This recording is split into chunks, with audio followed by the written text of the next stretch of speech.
Hey guys, in today's video I'll be doing another tropical update, and now we officially have Tropical Storm Laura, which just formed earlier this morning from Tropical Depression 13. It has sustained winds now 45 miles per hour, pressure of 1,007 millibars, and is moving directly west at 18 miles per hour. Now let's look at the forecast cone from the National Hurricane Center for Laura. And you can see now those tropical storm watches for Puerto Rico, the northern Leeward Islands, U.S. Virgin Islands, they've been upgraded to tropical storm warnings, with the northern coast of Hispaniola and the southern parts of the Bahamas put under tropical storm watches now. Now, I have to say that I think that Laura won't continue to just head west and go straight over these islands. I do think it will curve more north before it gets to these islands, so it will kind of go just to the north of these islands still. It's just a matter of time, I think, before it does that.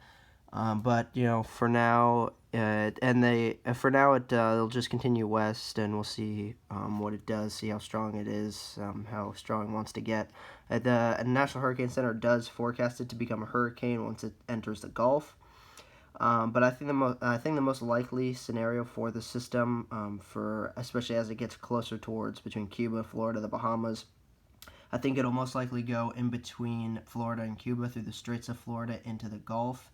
I don't think it will make a direct landfall in South Florida. Maybe it'll go over some of the most southern keys, but I think it will generally stay just over water and head into the Gulf, which would be a worst case scenario, especially if it in these earlier parts of the cone, it just stays north of these islands, and it's able to just stay over water and get stronger, and then it'll just continue over water into the Gulf, and that'll just really potentially amplify the storm even more and make it even stronger.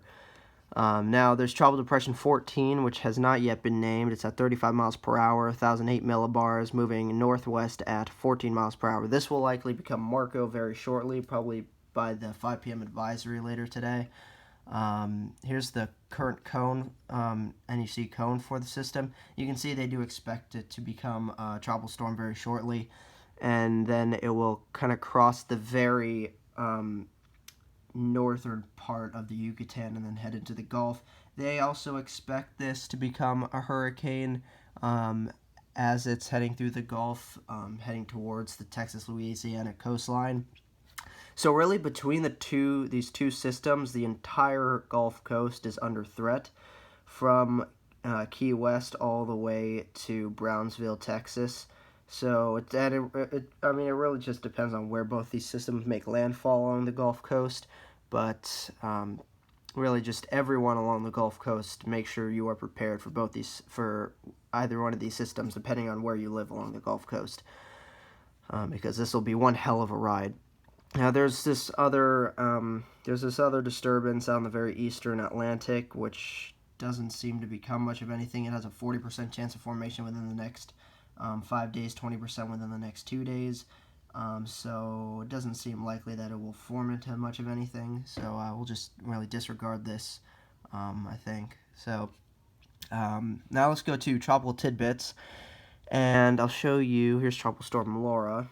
And I gotta let this load. There we go. There's the satellite imagery. Let me show you the satellite imagery. We gotta let this load as well. This is gonna take a while, but it really blew up in convection overnight through early this morning, so was able to get enough strength that the National Hurricane Center named it Laura. So now, well, let's see. Why won't it load? This is really annoying. Anyway, as you can see, the system does continue to retain a good amount of convection, shows a good amount of rotation with it around the center with all the convection, so it's definitely still a tropical storm and continuing to sustain its tropical storm strength and everything. Here's the hurricane track model guidance. You can see the majority of them take it just to the north of Puerto Rico, Hispaniola, Cuba, and then head into the Gulf. And majority of them have it make landfall around the Mississippi-Alabama coastline. So as of right now, that area is under the most threat from the system, it seems, for where it'll make landfall. Of course, this will change, but again, as I was saying, it looks like it will most likely continue to head north, curve north a little bit, and go just to the north of all these islands, and then head into through the Straits of Florida, between Florida and Cuba, and then into the Gulf. So it doesn't look like it will have much land interaction between now and the time it makes landfall along the Gulf Coast, wherever it does make landfall there. Here's the GEFS ensemble track model guidance, and you can see it agrees with me, where it keeps it to the north of the islands, goes through the Straits of Florida, and then hits the Mississippi Alabama coastline, and then heads inland. And so again, it looks like the Mississippi Alabama coastline seems to be going to be the most under threat. The GEPS model track guidance, I mean, earlier on it seems to have a good handle on it. It seems to have it go north of the islands, but then it does like some weird stuff here. Have it going along the east coast. That doesn't seem right at all. So we're just going to disregard that entirely. Not sure what they're doing there. So here's the model intensity guidance. You can see it's a tropical storm, and pretty much majority of them, pretty much all of them, have it continuing to strengthen to some degree. A couple of them have it really strengthened, especially as we get out to around 60 hours from now, 48 to 60 hours from now, have it attain hurricane status and really strengthen up towards Category 3, Category 4. So, again, that's entirely possible. That would mean that it would go under rapid intensification at some point. We'll see if it does do that. That'll be very, very interesting, especially if it does do that. We'll see how it goes after that point. Because, like, let's say at some point let's say it's a strong tropical storm and it rapidly intensifies and becomes all of a sudden a Category 2 or 3 hurricane. And then after that point, we'd have to see if it, as it continues west, if it would continue to strengthen, or, that whole thing is just, it's crazy. With trying to forecast all that stuff. Here's our Tropical Depression 14. You can see it's currently not that organized, since it had some interaction with Central America, and there's also some dry air that was intercepting the system a bit, so you can see it's a bit broken up. But as we head throughout the afternoon, it will go back over the warm waters of the Western Caribbean, and it will most likely try to strengthen a bit more to become at least a weak tropical storm by later on this afternoon into early this evening. Now, here's the hurricane model track guidance. You can see they all take it directly towards the north and west, kind of clip the very northern parts of the Yucatan, head into the Gulf, and then they generally have a pretty concise area of where they think it'll make landfall, anywhere between really Houston, Galveston towards New Orleans. So really, I think if you live anywhere between Houston and Galveston to New Orleans, this system will most likely make landfall anywhere within that area. So those people living there, please make sure you're prepared the most for this system. Here is the GEFS ensemble model track guidance, and you can see they have a much weaker system, making landfall more towards Texas. We'll see it's either Texas or Louisiana, really, that this system will most likely make landfall. Here's the GEPS model track guidance. You can see it goes over the very northern parts of the Yucatan, goes into the Gulf, and then kind of curves more towards Louisiana. So again, Texas and Louisiana is really the area that we really want to watch out for where this could intensify. You can see it is very just on the edge of becoming a tropical storm now. So it'll become a tropical storm most likely within the next 6 hours, probably. And then you can see it will continue to intensify, become probably a strong tropical storm, maybe weak Category 1 hurricane. And then because of that interaction with the Yucatan, it'll weaken back down to a more of a moderate tropical storm.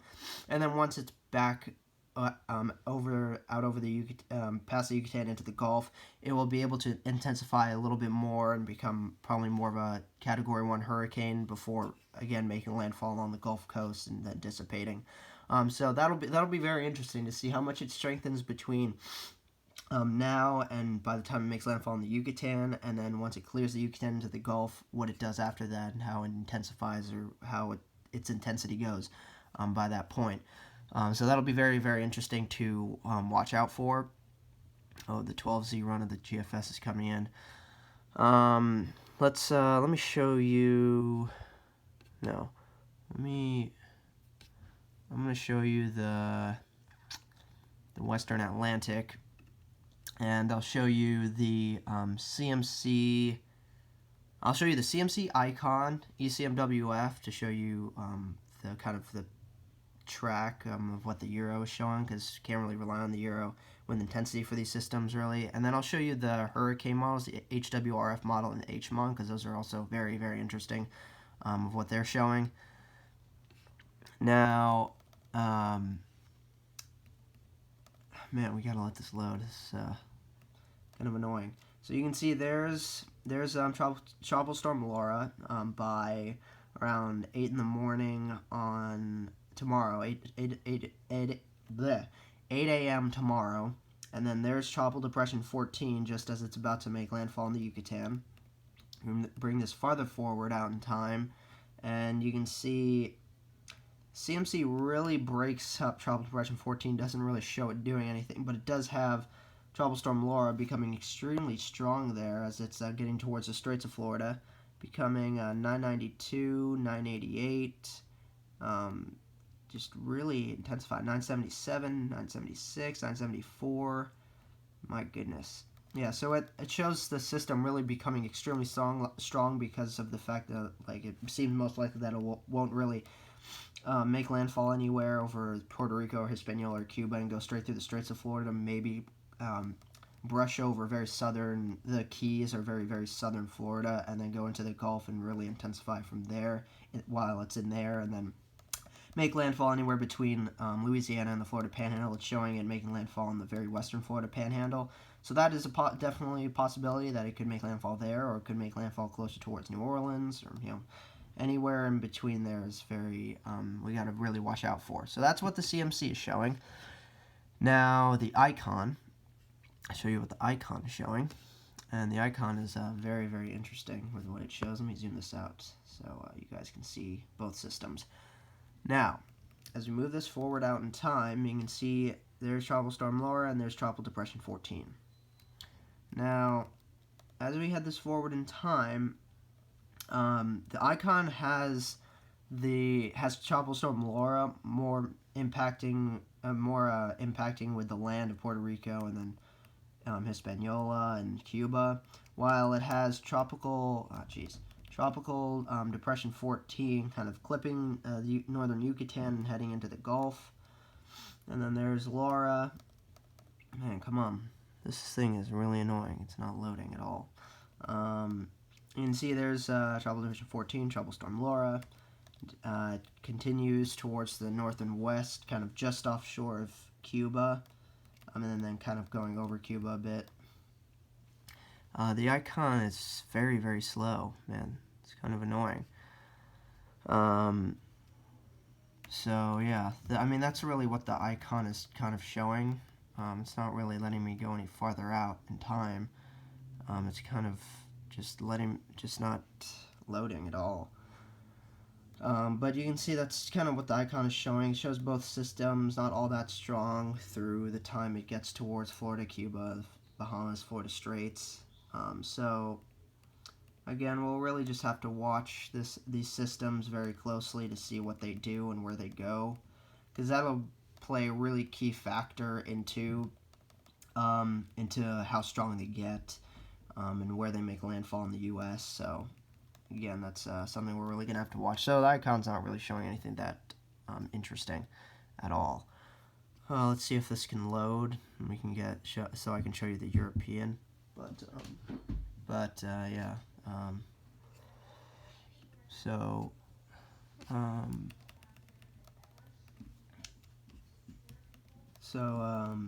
Here's the European, and showing, man, what the hell is it doing? Oh, here we go. There's both systems. There's Tropical Storm Laura, Tropical Depression 14. Move forward out in time. Really shows Tropical Depression 14 strengthening as it heads towards Texas, Louisiana, and doesn't really show Tropical Storm Laura really intensifying all that much as it makes landfall around the Florida Panhandle and Alabama coastline. But it does show it kind of having a bit of a stronger vorticity, stronger system over here as it's continuing towards the north and west near Puerto Rico, the northern Leeward Islands, and Hispaniola. So that's very interesting. We'll have to watch that. Anything is really honestly possible with this whole thing. Let me show you the HWRF with Laura.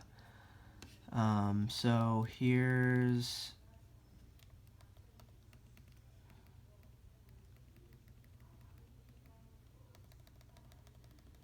man, it's really slow.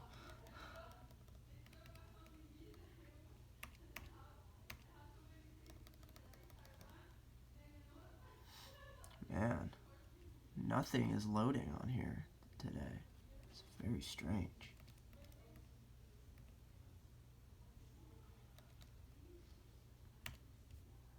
That's not right. Well, you can see there's some vorticity with it, but it's not exactly showing.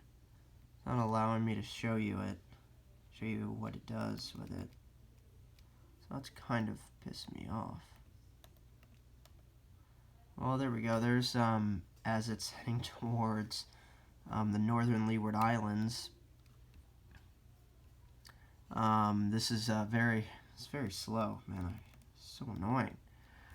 I guess it's not allowing me to show you it. I'll show you Tropical Depression 14 though. Show you what it's showing for that. The hell? Oh, I see. So it shows it. I guess as it's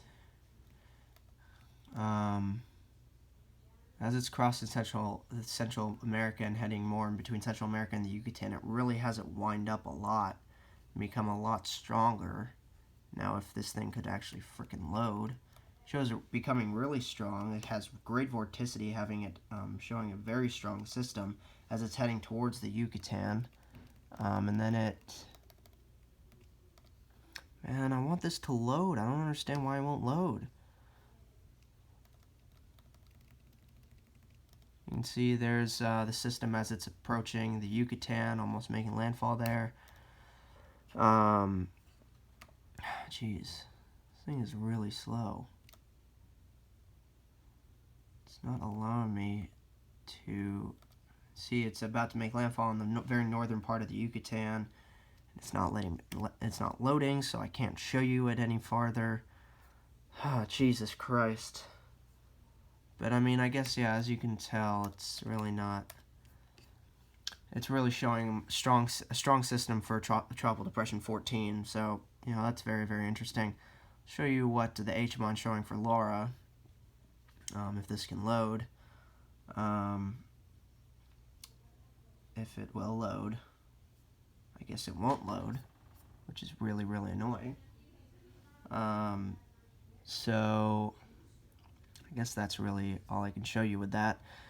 But yeah, I mean, honestly, in general, we'll just have to really watch both systems, because there is a point in time of which both systems become very close in proximity to one another, especially as they head into the Gulf.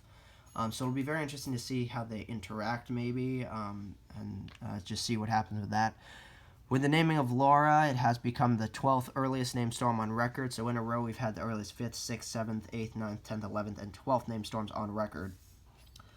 So that's very, very interesting. Laura beat the L named storm from 1995, and with 14 becoming Marco, most likely towards the 5 p.m. advisory later today, it will beat Maria of 2005. So we'll continue to see those records be broken, and we'll just have to really watch and see where both systems go and how strong they get, because that'll really play into how much damage they cause, how many people they potentially kill, and just, you know, it's just really just kind of still a wait and see. It's a wait and see with both these systems pretty much all the way until they both, I guess, get into the Gulf, and then we'll really know, especially where they'll go from there. But between now and then, it's really just like, what will they do? So I really hope you enjoyed this video. Hopefully you enjoyed. Please like, comment, and subscribe below if you're a first-time viewer watching this video, watching my channel. And if you liked what you saw, please consider subscribing, and I'll see you guys in the next video. Bye.